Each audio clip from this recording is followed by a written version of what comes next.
So I want you guys to imagine something for me. Imagine that you're single and pregnant and you're currently working at a company. You wish you could stay home with your baby, but you know that you have to go back to work in order to provide for it. This is a reality for a lot of women out today. And this applied to me as a little kid because I had to help look after my 1-month-old cousin. And I'd always wonder why. And my mom would always tell me it was because my aunt had to go back to work in order to support it. And then this kind of resurfaced when I started coming to ACU because I'm a family studies major. And we kind of glanced over this issue, but we didn't go over it that much. And so I put a lot of research into it. And the more I researched, the more it actually disgusted me because one of the things that I realized is that even ACU, us being a Christian university, we don't have any policies for paid maternity leave, and we don't outreach to help people who aren't getting that paid maternity leave. And so it's because of that maternity leave policies in America are immoral and destitute because there's little or no legislation, and that leads mothers to go back to work early, putting them in danger. All right. And this dreadful phenomenon is emphasized in the little or no legislation. The first thing I want to look at is that there are actually no federal policies for paid maternity leave. There is actually only one federal policy in general, and that is the Family and Medical Leave Act of 1993.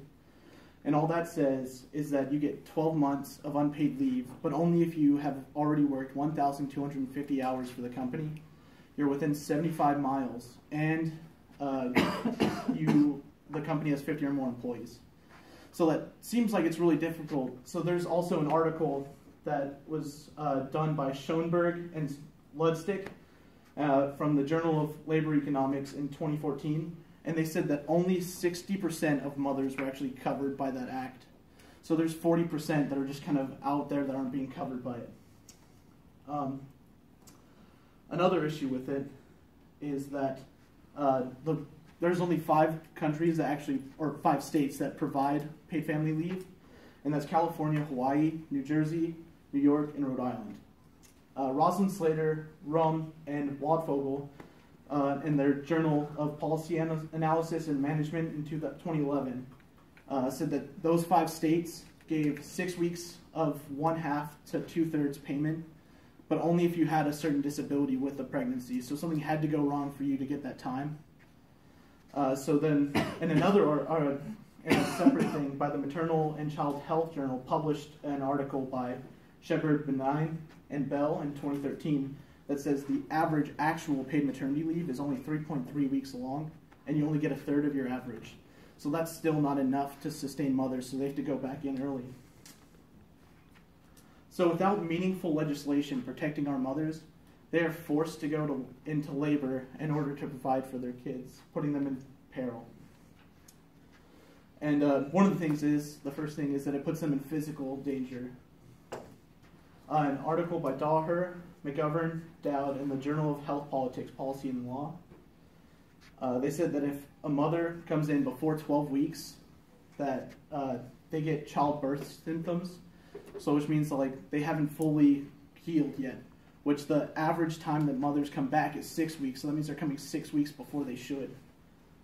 Another article by Dr. Flynn-Ness, it was an article done in PBS.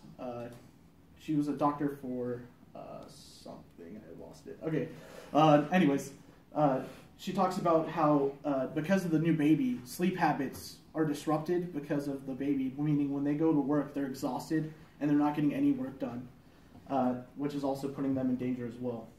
And then there's also a mental side of it.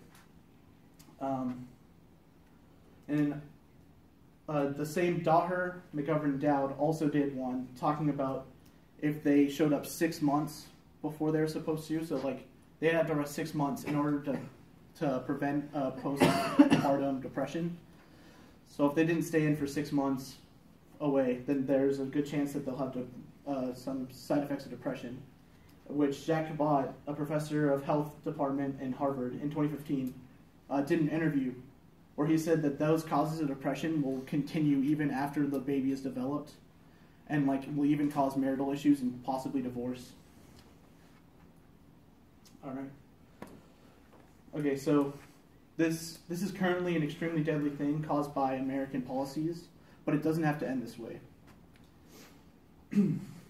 As I've said before, maternity policies are inefficient and are morally corruptive because of the lack of regulations and its detriment towards the mothers.